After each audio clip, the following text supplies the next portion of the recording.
Hello friends, welcome back to my YouTube channel. আজকে আমি তোমাদের ম্যাকাও পেন্টিং করা দেখাবো। তো আমি প্রথমে আর্ট পেপারের উপরে পেন্সিল দিয়ে ড্রয়িং করে নিয়েছি। তারপর আমি জল রং অ্যাপ্লাই করছি। তো দেখো, পাখিটার পিছনে যে ব্যাকগ্রাউন্ড আছে সেখানে আমি জল দিয়ে হালকা করে ভিজে নিয়েছিলাম। আর তারপর আমি সবুজ রং, হলুদ রং আর নীল রং একটু হালকা করে অ্যাপ্লাই করেছি। দেখো রঙগুলো কেমন মিলেমিশে আছে।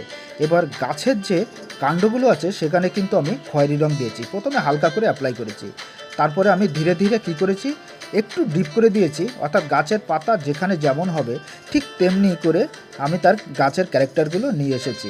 এবার আমি পাখির যে পালকগুলো হয় সেগুলো তার অরিজিনাল চেহারাটাকে নিয়ে আসার জন্য একটু ডিপ লাইট করে দেখো রং অ্যাপ্লাই করছি। আর যেখানে দেখো ঘাস বা নিচে গাছগুলো যেমন হয় আমি তেমনি করে অ্যাপ্লাই করে দিয়েছি। তো আমার আঁকা কমপ্লিট। এই ভিডিওটি কেমন লাগলো অবশ্যই কমেন্ট করে